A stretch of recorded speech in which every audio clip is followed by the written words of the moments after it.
off and listen to somebody and leave.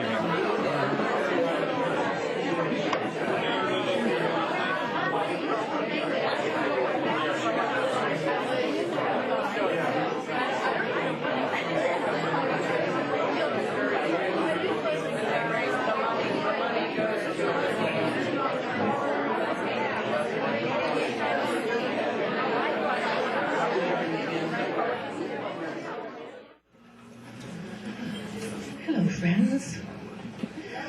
Hi. So this morning, after I found out that not only did the union not say where or when this event was happening, but my good old trusty KVMR had not put the community calendar together, I didn't tell Bill that part. Yeah. I found that out this morning, and I've never been more nervous and flustered about an event to the extent that I couldn't even count. You may have noticed. You know, there's been a revolution in the Middle East because of our good old email and Facebook. I don't do Facebook. So this has been word of mouth and handing out flyers. And I think that's the power of Neruda. I think that's the power of community. And I'm so glad to see you here because my dear friend Bill O'Daly is culminating 25 years of his award-winning translations of the posthumous works and the late works of Paulo Neruda. And they're stunning. And this celebration that we're going to have after this extraordinary performance is going to be the culmination of an incredible body of work with Copper Canyon Press. And I'm so glad you're going to be able to hear it. And Louis Johnson, I think many of you know. I know he's just a masterful master of the Spanish guitar, or the classical Spanish guitar, or the Spanish classical guitar, or all that. And he and Bill have put together a truly stunning presentation. So, are we ready? I think we're ready.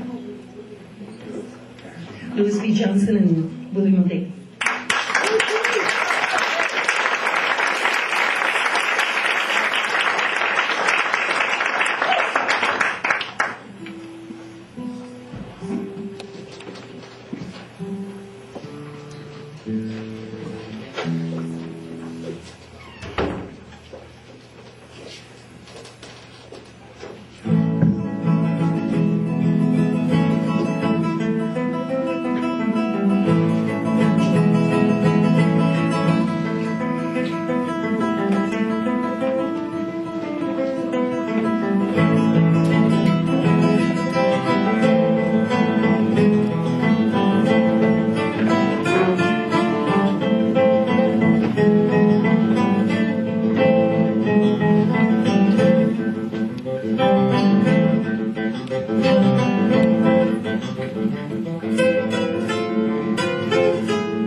greeting. The sun rounds the sky, a bulb hiding its light, a yellow gillyflower, blue and red and white, more common than country, more reliable than anthrax, extensive as stone. Why, as mad as the west wind, do we do it? Why do we grow? Why our colors? We are hot. We are rational. That's what we tell the stars before we must read them.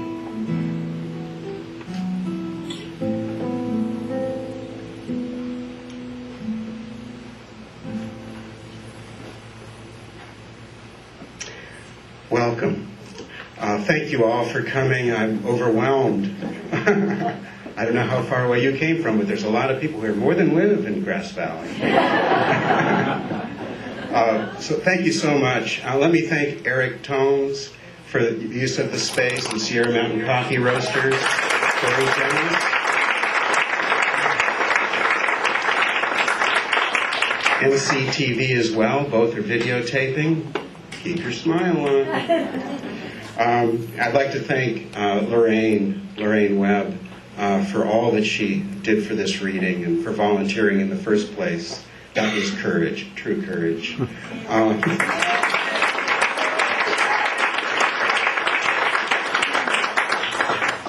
TJ Meekins will be our DJ. And thank you to Chris O'Daly, my wife, and Karen and Greg Sharp. They're manning the tables and all did a great deal to make this happen. I'd like to thank the youngest people in the room. My daughter Kira, her friend Hannah and Peyton. They decided they are here. And that's true courage and that's patience, actually. And I don't know who I'm leaving out, but thank you. I'll be reading two more of my own poems. Then we'll be getting into Neruda, and I'll intersperse a few of my poems among the Neruda, so you can see the influence, the collaboration, the consequence of translating Neruda for over 30 years, actually. And if anyone here is not aware of Pablo Neruda, he is the Chilean national poet, Nobel Prize winner, a man who dedicated his life not only to his art, but to making a better life for the multitudes of Chile. He was a senator, a presidential candidate, a diplomat, a consul, and early on, he was from the south of Chile, Temuco, a lot like our Pacific Northwest.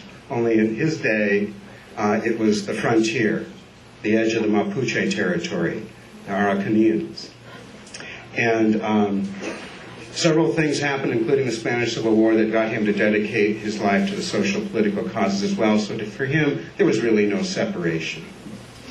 That is why tonight we're co-titling this Neruda's Rebel Spirit. And that's what you'll be hearing. You'll be hearing a bit of mine, too. What's reference to the green ink? The which? Green ink.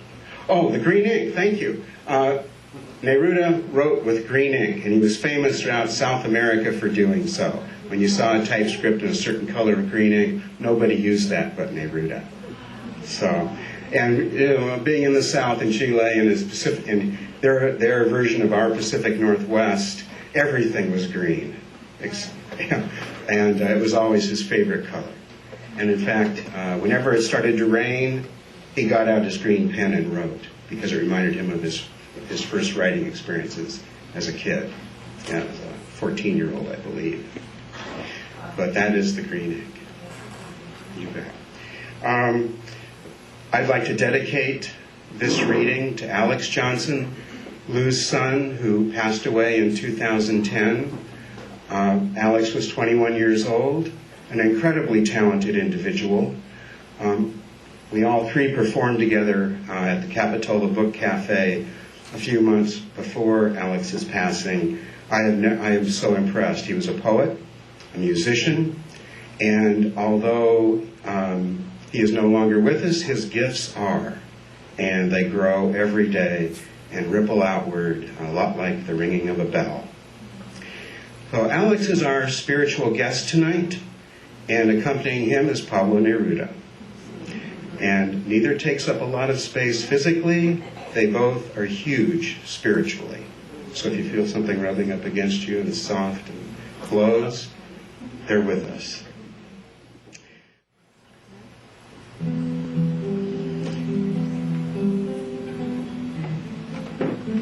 The turning year. Here is a place to raise our cups, where last spring we perched on a boulder, still warm from all-day sun, and cast our lines into the moonlit river. Late thaw tumbled and whitened beyond what is known of thunder, of time slipping from pools below. Through the grasslands and gorge, you cleared a switchback trail 500 miles in my blood. All summer, moist light spun the leaves in purple clusters, then yellow mountain ash. Home at last, you sip wine beneath the naked mimosa and drift near sleep, beyond flood-leveled fields and the snowy mountains between us. This casual moonlight holds you, holds me where we are. Even far apart, we share everything. The deep red wine of some distant summer and the harvest moon floating in our cups.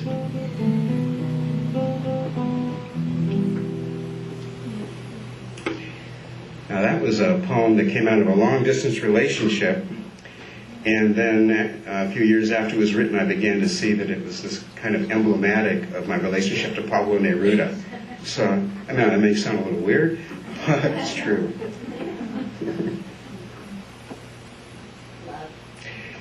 Love.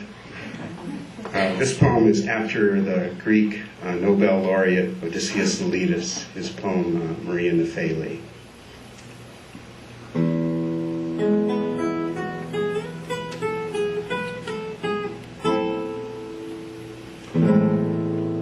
To the antiphonist. Neither cloud nor dream can exist in words, not even the olive tree, silvery, and in winter, slate blue. The light of an extinguished star no longer guides our destiny, indivisible, unseen, even as it empties the sky. Navigating by the roads, we steer without pause through the burning ruins. But when we speak our truth, the children swarm the station, bothering the frightened passengers. You're not old. The stone steps to South Heaven Gate, and the trains are old. And now I see the songs are ancient. I'm not partial to romantic love, not to politics or speeches. And even if God designed the cathedral and the shark, we, like the wave, eventually will empty. So, what do you say? Shall we give the earth back to our feet?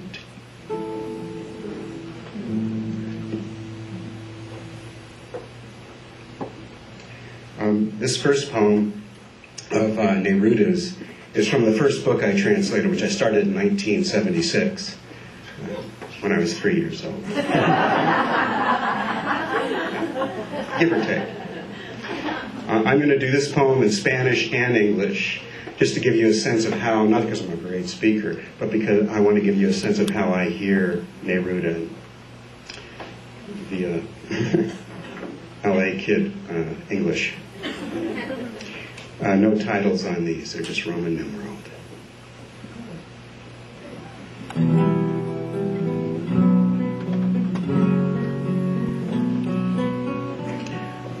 Hoy es el día más.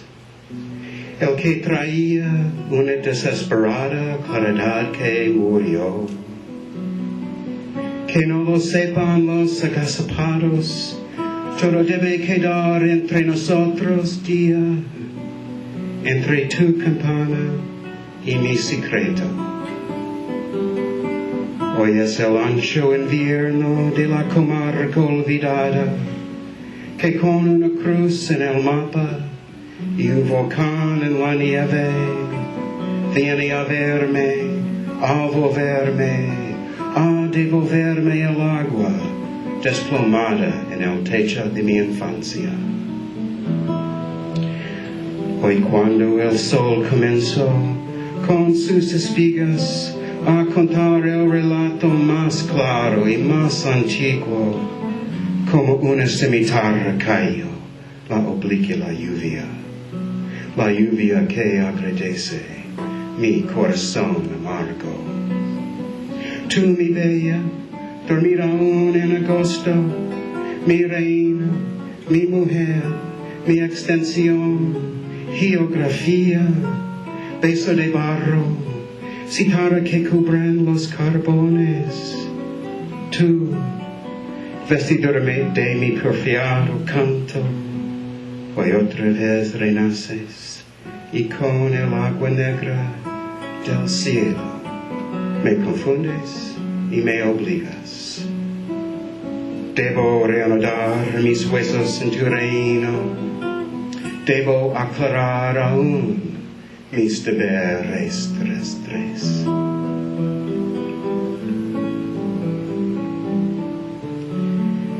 Today is that day, the day that carried a desperate light that since has died. Don't let the squatters know. Let's keep it all between us, day, between your bell and my secret. Today is dead winter in the forgotten land that comes to visit me with a cross on the map and a volcano in the snow, to return to me, to return again the water fallen on the roof of my childhood. Today, when the sun began with its shafts to tell the story so clear, so old, the slanting rain fell like a sword, the rain my hard heart welcomes.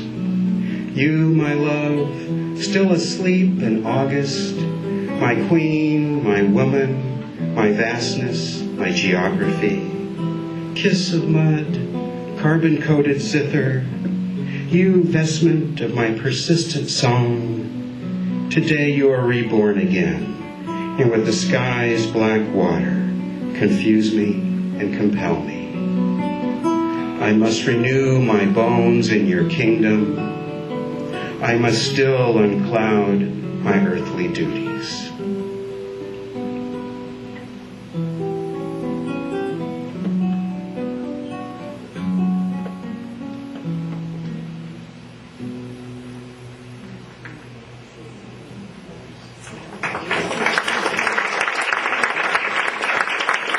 Is he good or what?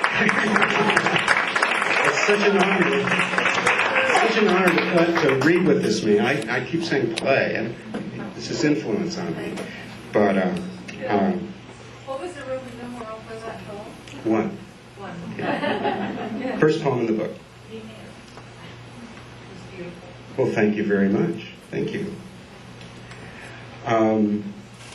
That was actually a poem he wrote at age 65, after 3,000 pages of collected work, innumerable prizes across the globe. He's trying to figure out what to do with his life. It sounded like an ode to Mother Nature. Well, that's part of it. That's certainly part of it, absolutely. This poem, poem 5, very distinctive title, is when he left Temuco for Santiago at age 19, where he met all the poets and became a figure himself. He was going from this little container of a world that was Temuco, the frontier, back in, I'd say 1925, and heading to Santiago, which overwhelmed him.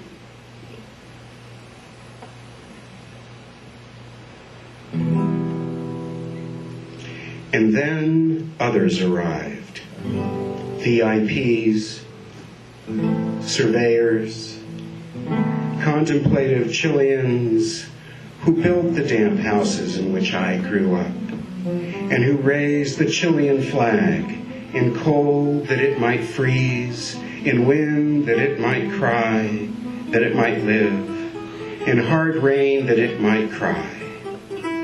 They filled the world with police. The hardware stores appeared. The umbrellas were the new regional birds. My father made me a cape from his pure Poncho of Castile, and even some books arrived at the frontier, called That Chapter I'll Never Write, that someone wrote for me. The Araucanians turned into roots. They were stripped off leaf by leaf until they were only a skeleton of the race, a tree already leafless. It wasn't so much the ancient suffering. They were fighting like madmen, like stones, like sacks, like angels. It was they, the brave ones, felt themselves losing ground. The feet, their earth giving under their feet. The blood no longer reigned in Arauco.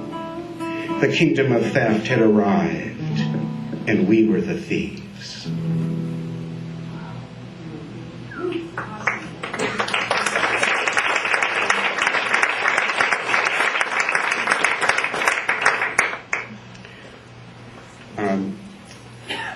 In 1947, I believe it was, González Videla was elected president of Chile.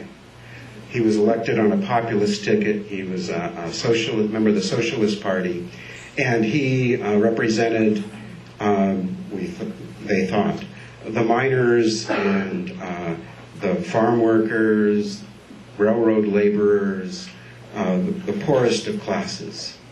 When he got into office, he immediately did 180 degrees and became a U.S. puppet, and then put striking miners in concentration camps and put Augusto Pinochet, a name you may be familiar with, in charge of those camps, Pisaco camps. He wrote a speech on the floor of the Senate. He was a senator from the Miami District in those days. That speech was called Yo Accuso. I won't translate that for you. At that time, González Videla got the Supreme Court to issue an arrest warrant for him. And he went into hiding with his wife at the time, Delia Carrillo. And they went back and through Santiago, doing figure eights out into the countryside back. And then finally things got, they did that for a year, and then finally he went south, and then over the Andes on horseback.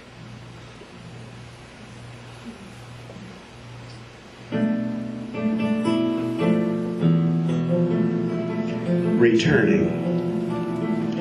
So many profiles of death line my face that I cannot die. I'm not capable of it. They look for me and can't find me, and I leave with what is mine, with my poor destiny on horseback, lost in solitary pastures, far south in South America. A fiery wind blows in. The trees are bent down from the day of their birth. They must kiss the earth, that smooth plain. It comes later, the snow of 1,000 swords that never lets up. I have returned from where I will go. On Friday, tomorrow, I came back with each of my bells. And I stood waiting, searching for the meadow, kissing bitter earth like a bent-over shrub. Because it is our duty to obey winter, to let the wind grow within you as well, until the snow falls, until this day and every day are one, the wind and the past, the cold falls. Finally, we are alone, and finally, we will be silent. Gracias.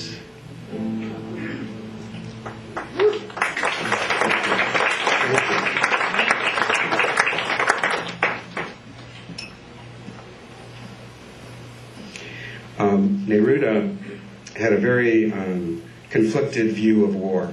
I mean, conflicted in only one sense. He believed in defending oneself, and he also believed that you don't solve war by waging war. And the 20th century proved that pretty well. The century to end all, the wars to end all wars? Not exactly. Yes, comrade, it is the hour of the garden and the hour of battle. Each day flows from flowers or blood. Our age committed us, bound to water the jasmine or to bleed to death in a dark street. Virtue or sadness scattered themselves across cold zones, over biting embers, and there was no other choice. The roads of the sky, once traveled mostly by saints, now swarm with experts. The horses have already disappeared. The heroes run around dressed like toads, and the mirrors lead empty lives, because the party is always somewhere else, somewhere where we are not invited, and there are fights in the doorways. That is why it is almost the last call, the sincere 10th ringing of my bell. To the garden, comrade, to the white lily, to the apple tree, to the stubborn carnation, to the fragrance of orange blossoms, and then to the duties of war. Slender is our country, and on the naked edge of knives, her delicate flag burns.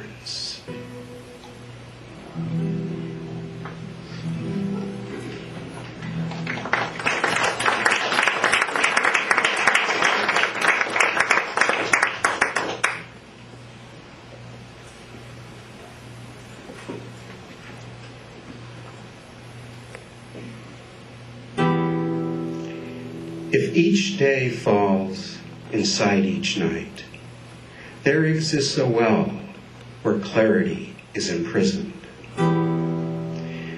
We need to sit on the rim of the well of darkness and fish for fallen light with patience.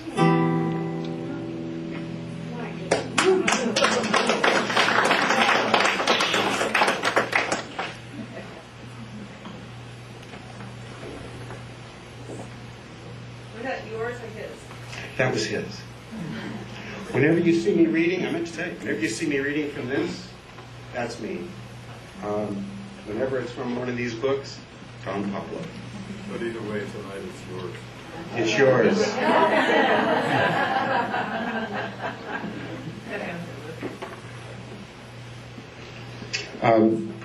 This poem is about a lot of different things, but it's in part about him establishing his commitment to his art and his social beliefs, political beliefs, and there being no real separation between them, but also how that really wasn't even his decision. It was his investiture as a Poeta del Pueblo, poet of the people.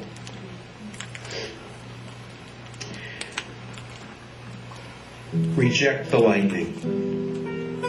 Lightning, you committed me to the slow pace of my work, and with the warning at equinox of your phosphoric threat, I gathered up my choices, renounced what wasn't mine, and found at my feet and with my eyes the abundances of autumn. The flash taught me to be calm, not to lose light in the sky, to search inside of myself for the galleries of earth, to dig in the hard ground until finding in that hardness the same sight in its agony the meteor was seeking.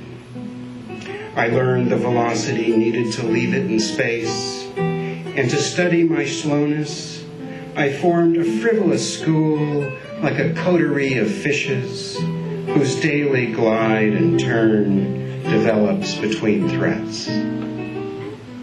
This is the style of Down Below, of the manifesto under the sea.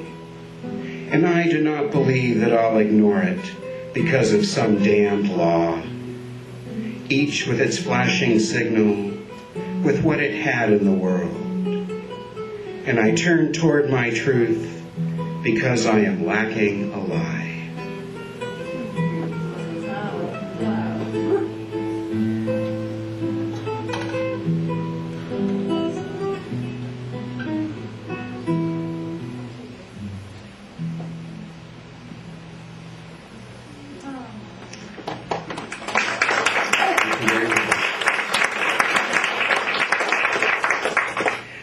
This is called Love Song, and if you know Neruda, you know he was a poet of love, if nothing else, and he was quite a bit more. But his orientation from being a very young man writing the early love poems to being, a citizen of the world and writing the love poems he wrote in his later life was just a huge gap. A lot of development. And he had a little fun with love later in life, and had a much, much deeper and wider perspective. Love Song.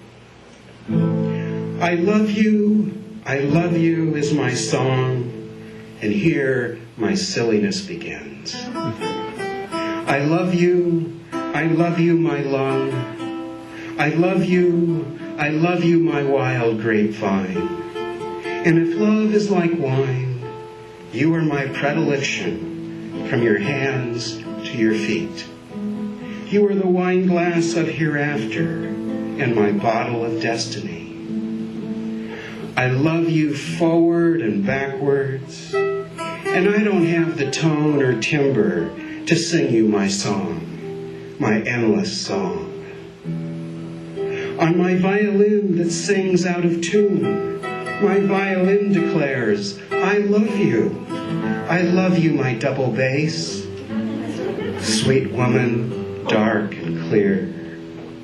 My heart, my teeth, my light and my spoon, my salt of the dim week, my clear window pane moon.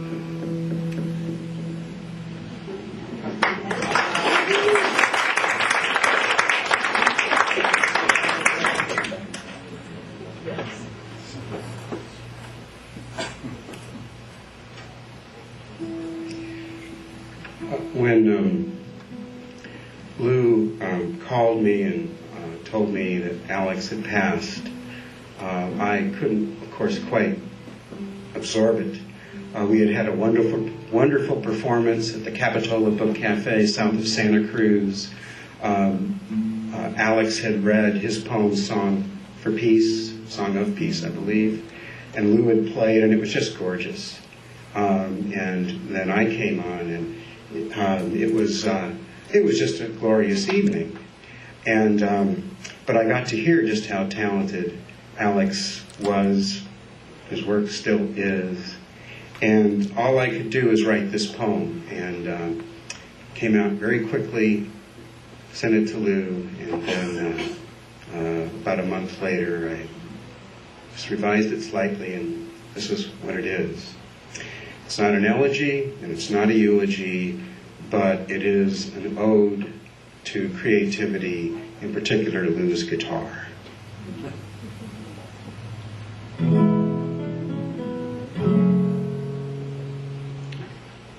For Lou.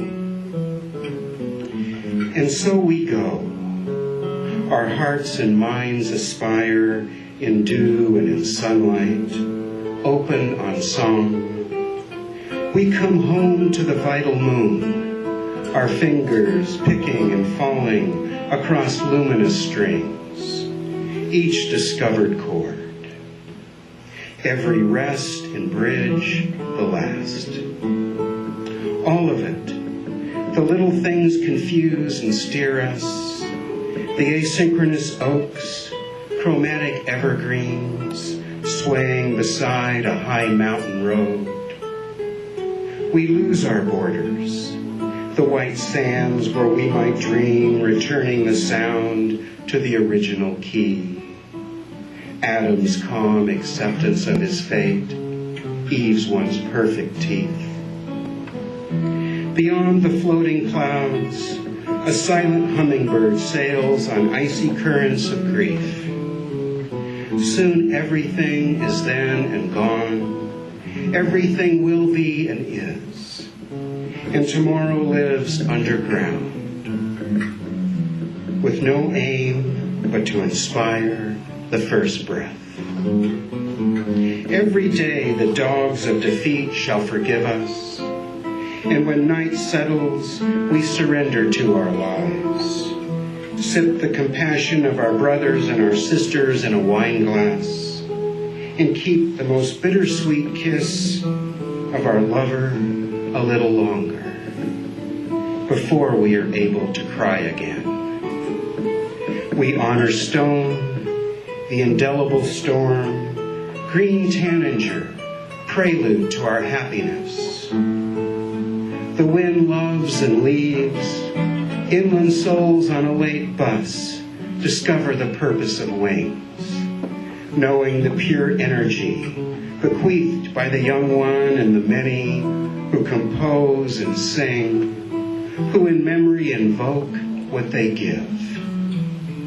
We receive, give birth, strike a match to the hour, to the unknown as rain begins to fall, as the bells awaken in our poem, in chords emerging, and we breathe.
This poem, we're back to Neruda now for a few poems. He, as an older man, was overwhelmed these years and years of fighting for people's independence and ability to decide their own lives and to live decently with dignity. He also felt it was a losing battle and there was no way he was possibly up to it. And this poem's about that.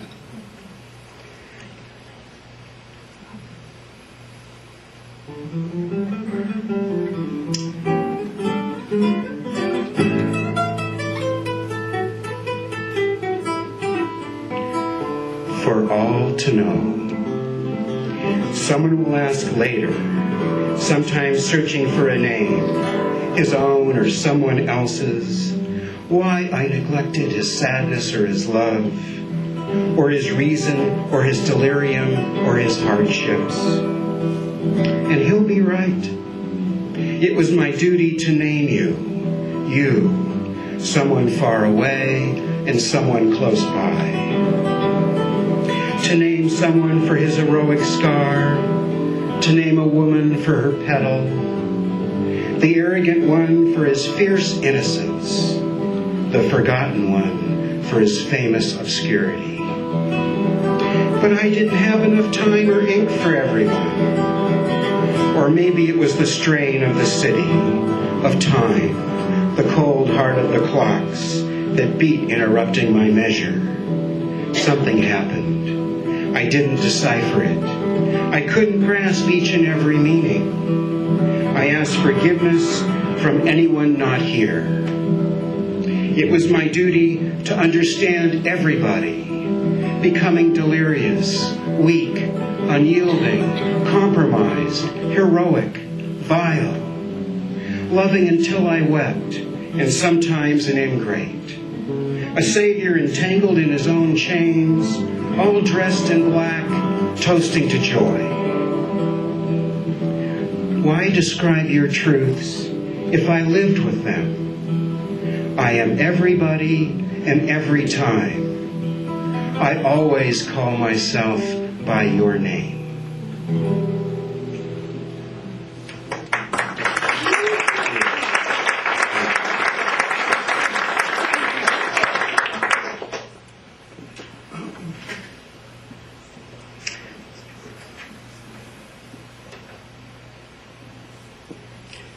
This little book is called The Book of Questions, and it is composed entirely of questions.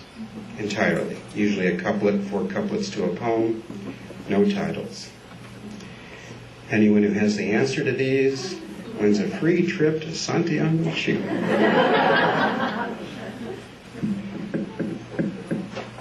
When I see the sea once more, will the sea have seen or not seen me? Why do the waves ask me the same questions I ask them? And why do they strike the rock with so much wasted passion?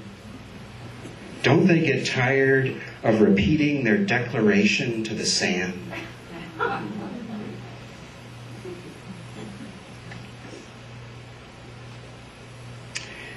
Why do my faded clothes flutter like a flag?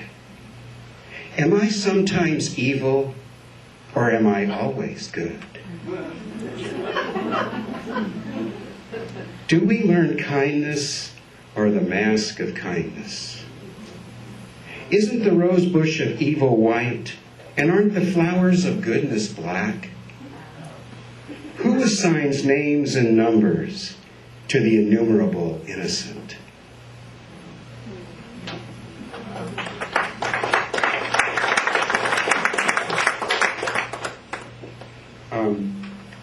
Starting back just before the Iraq War began, we started an organization called Poets Against War. And then it was Poets Against the War.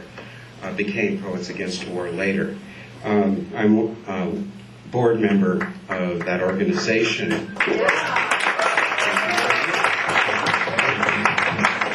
And my first task was to do a couple of years of research on torture. That resulting essay of that 11,500 word essay is on the Poets Against War website. It's called A Winter Sun, Writing Against Torture. It's in the archives, Winter 2006 newsletter, we call it.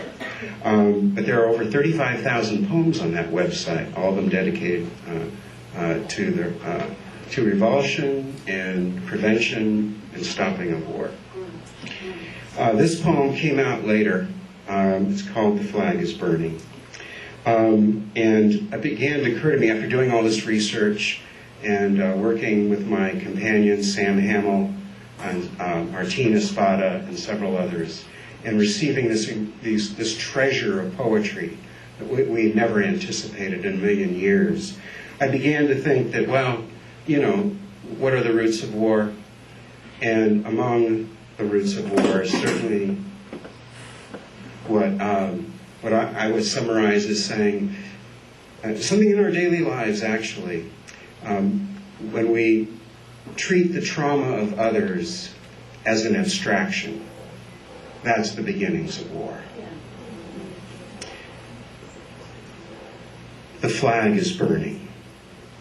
Violence is the cadence of the country. Anthony Shadid. You, friend, are the body of the country.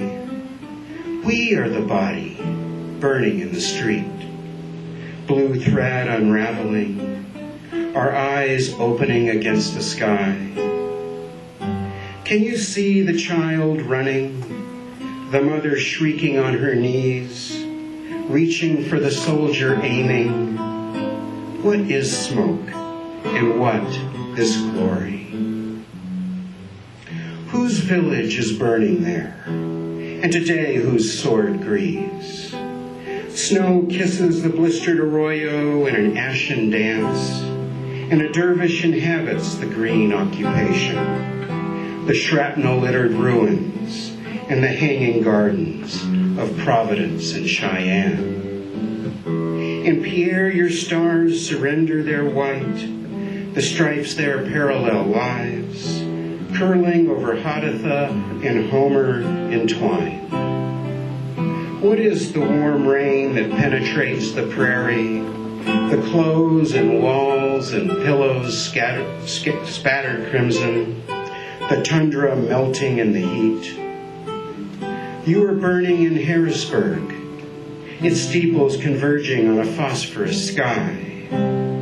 At tombs of brothers and uncles, cowards rush the lie and waive our rights, send our daughters into battle. What is the party, that lobotomy? Whose tears of recognition? In the Senate and the woodshed, ties smolder like oil slicks. The smoke, toxic and grand, testifies to benevolence and is believed, like press secretaries of the South, like heroes with horses with wry smiles, or trusted by green riders. The choosing flourishes like ivy. When you rise in effigy, we resent them, the victims burning, the flames fueled with every bitter breath. White roads are cracking, the apocalypse ferries across the avenue of martyrs, pining for an edible amendment, for the illusion that gives and gives. Whose flag is burning there? With whose heart was it sown? The liberated ashes fill empty pockets with an afterlife. And where we gather on a dusty road, under dated palms and the senseless sun unleashed, we shall claim God's bidding. You are burning inside us, in every artery and on the moon, as the swallows Kyrie, Kyrie eleison. Who trades our distant ragged names in the bombed-out rotunda of forgetfulness? The journalist or he who decides? The decider or the speechwriter? Raised you blaze in autumn, in medals, in scripture, in no relief. Bereaved tongues licking at the knees of he who places his faith in flames, in fetch and ascent. What contrast! Happiness and the inalienable right to trade away our ability to speak. They burn in the child's mind, the people vanishing in their beds. Our humble seed grows, believes, lives. Whose lives do we jeopardize when we take in good faith?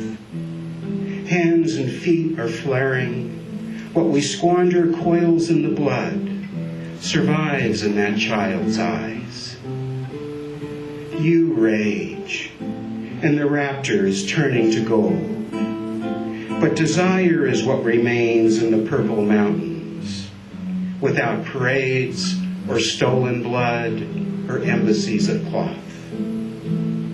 It kisses the dying and those being born.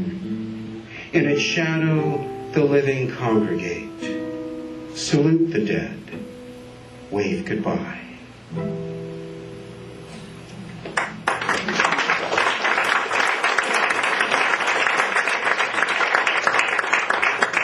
you write that in 07 or 08? Good question. That was closer to 08, started in 07.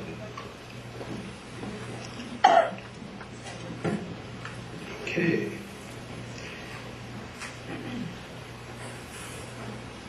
why did the grove undress itself, only to wait for the snow? And how do we know which is God among the gods of Calcutta? Why do all silkworms live so raggedly? Why is it so hard, the sweetness of the heart of the cherry? Is it because it must die, or because it must carry on?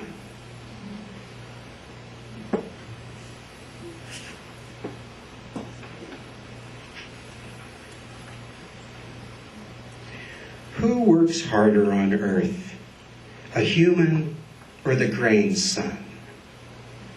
Between the fir tree and the poppy, whom does the earth love more? Between the orchids and the wheat, which does it favor? Why a flower with such opulence, and wheat with its dirty gold? Does autumn enter legally, or is it an underground season?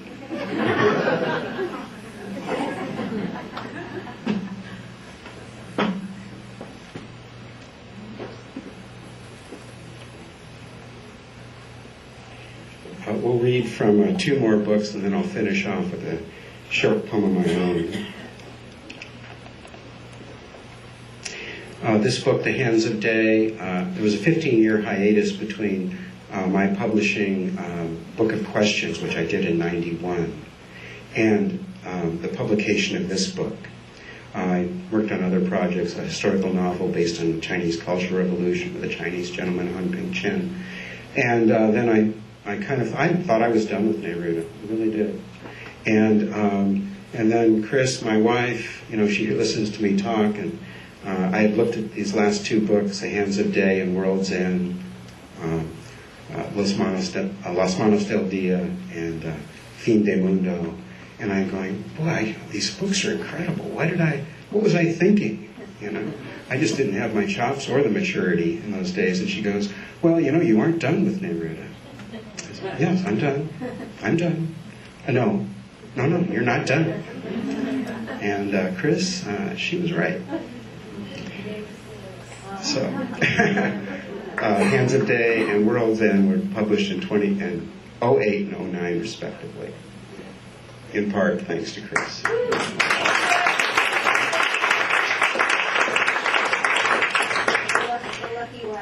The Lucky West. Thank you. Thank you. So this book, Hands of Day, is about Neruda's guilt for being a poet with the hands of the poet, not a lot of scars, and representing people whose hands looked a lot more like this. And he has a lot of fun with it. There's a lot more going on in this book than just that conceit, but that is the basic clothesline for the book.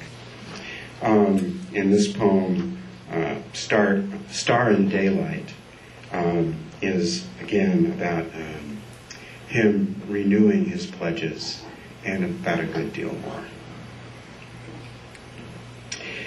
Star in daylight.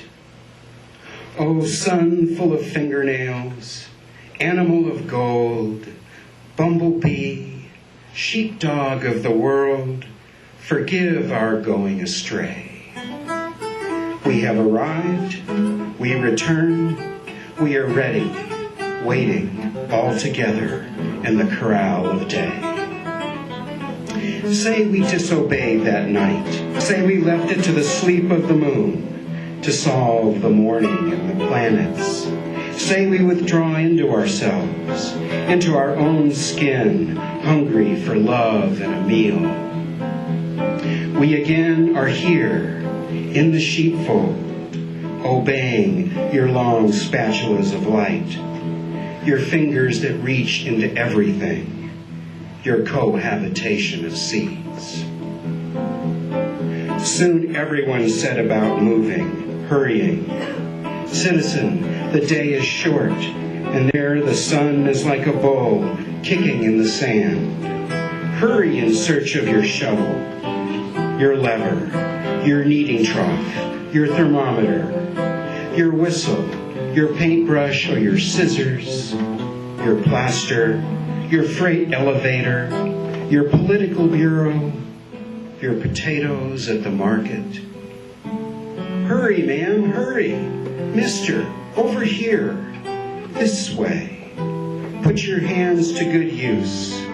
We are running out of daylight. The sun with stakes pierced joy, hope, suffering.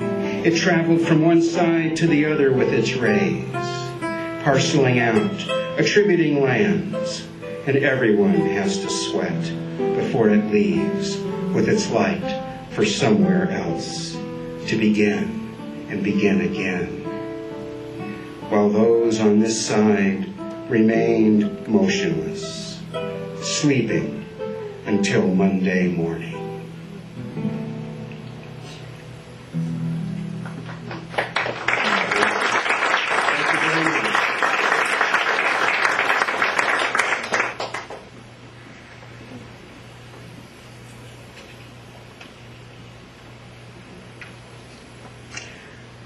He spent a lot of time in the forest as a kid, and with very few toys to play with. They were a very poor family. He'd go out into the forest and he'd collect pine cones, stones, beetles, other insects, leaves, pine cones, you name it.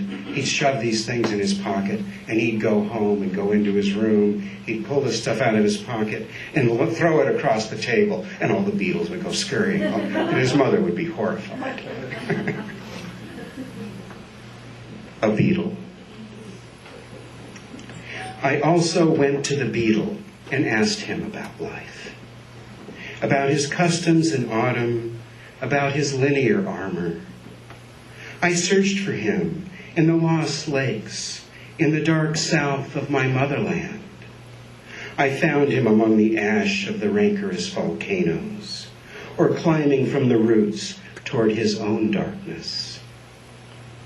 How did you make your tough suit, your eyes of zinc, your necktie, your metallic pants, your contradictory scissors, your saw of gold, your pliers? With what resin did the radiance of your species ripen? I had wanted to possess the heart of a beetle, to pierce the thickness and again leave my signature hidden in the depth of the wood. And so my name will come to pass again someday, perhaps being born through new channels of the night, until finally leaving the tunnel with other wings to come. Nothing is more handsome than you, mute, inscrutable beetle, priest of the roots, rhinoceros of the dew, I said to him. But he said nothing to me. I asked him, and he did not answer. So it goes with beetles.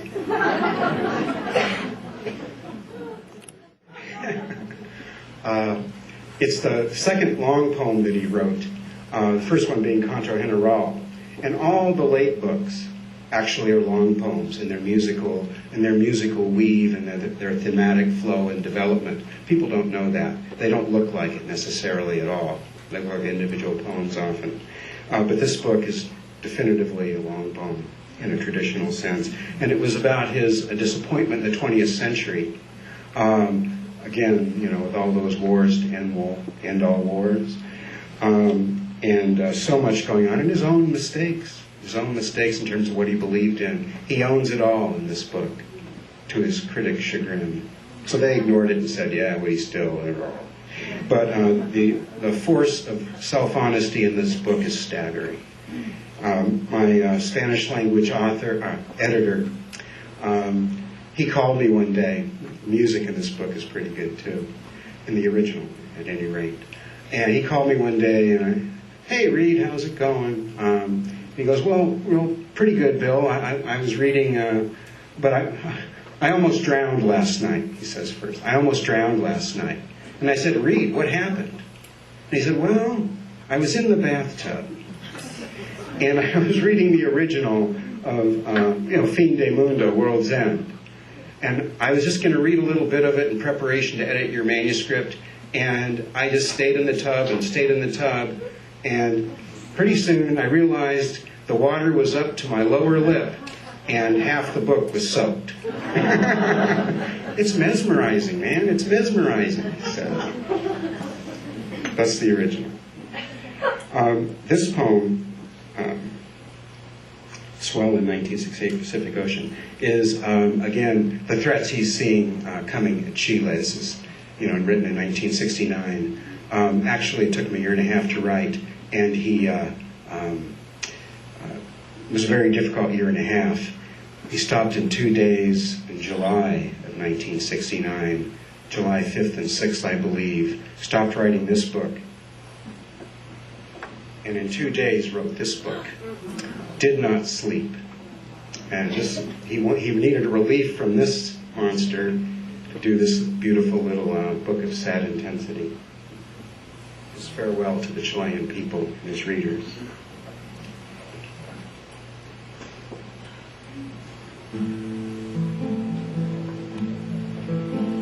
Swell in 1968, Pacific Ocean. The rolling wave carried away all the fences of the shore. Perhaps it was the sea's dream, the dynamite of the abyss. The truth is that there are no words as tough as the surf, nor are there as many teeth in the world as in the sea's fury.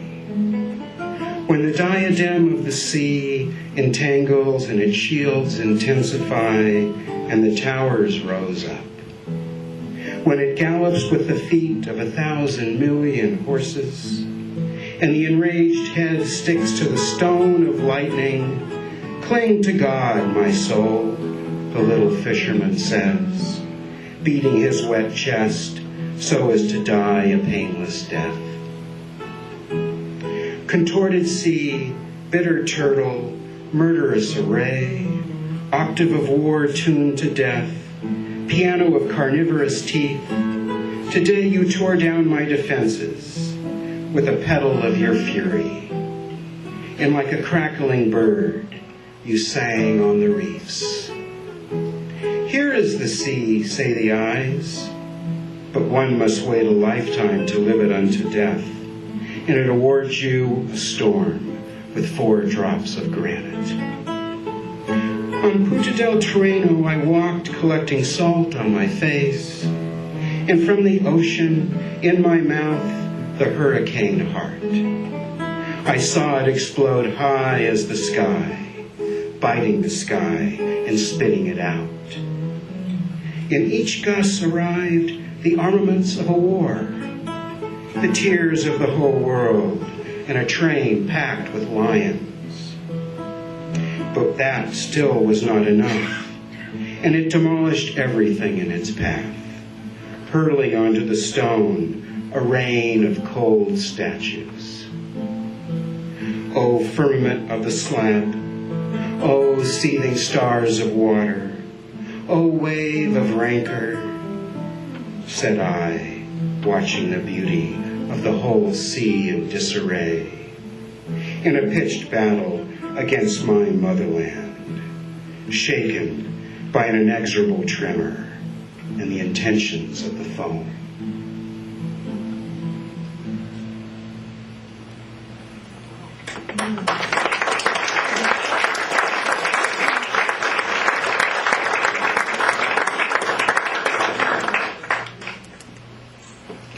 Roads. I came across a man in a truck who entertained me with conversation in that truck he was driving between Osorno and Antofagasta. The night of Chile is so very long. The night of Chile is eternal. The night of the highway unfurled by lighthouse beacons, and nowhere does it end. It is not known where it begins, the nocturnal ribbon of Chile, of dry stars in the north, in the south of damp stars, in the thin Chilean shadow. The occasional truck rolls on, with the trucker who smokes beside the silent sax, leaving behind the narrow night, round like a snake. His name was Jesus Gonzalez, my friend of the loaded truck.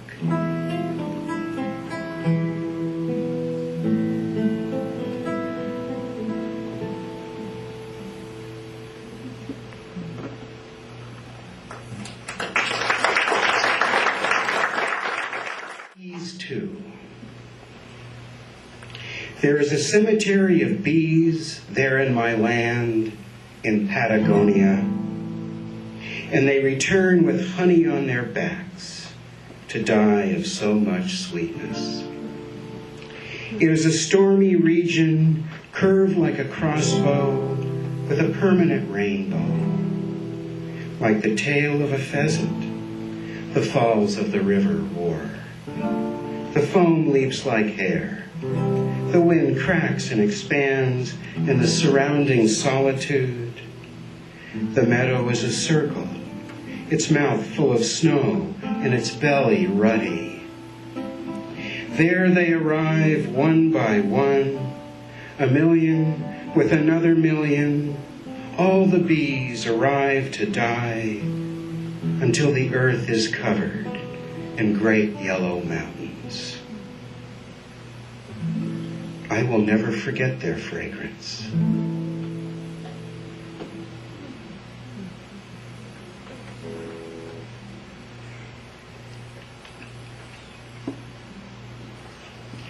In this poem, the Saddest Century, when you hear the word "and yets," the word for that is "own." Still another day. Actually, that's my interpretation as the title of the first book. It means "and yets." But here Nehrud is using it as the forgotten ones, those put into exile, the desaparecidos.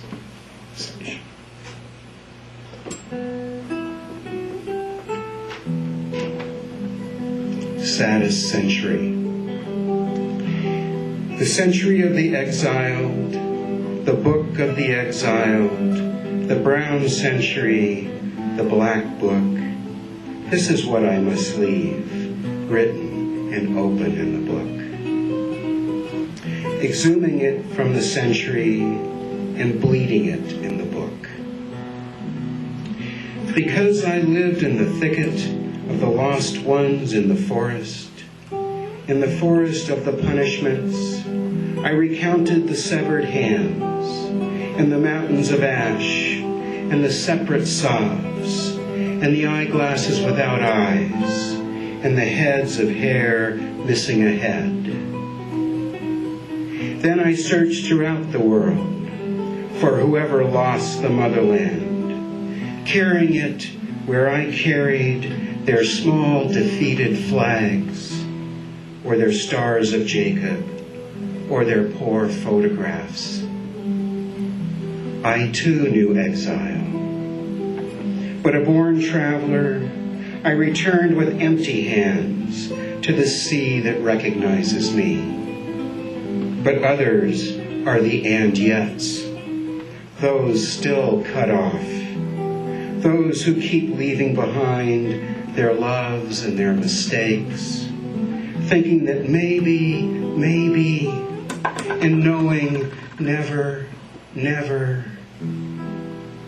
And it was my turn to sob this dusty wail for those who lost the earth, and to celebrate with my brothers, those who remained there, the victorious buildings, the harvest of new breads.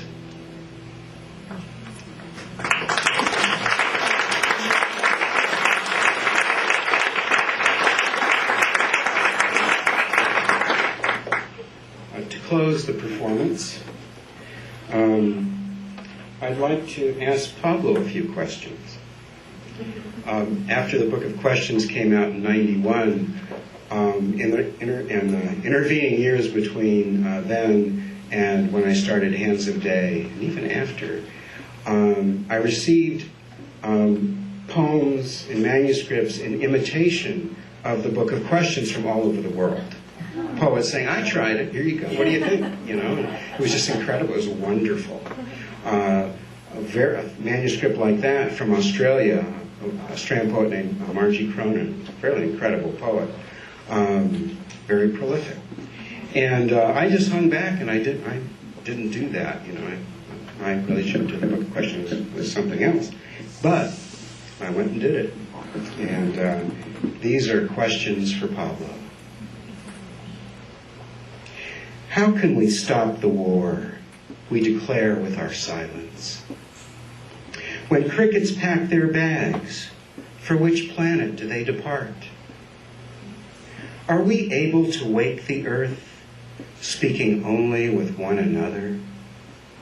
In the afterlife, do we count coupons, collect stamps, or maybe just relax? Is this beginning a birth or a death?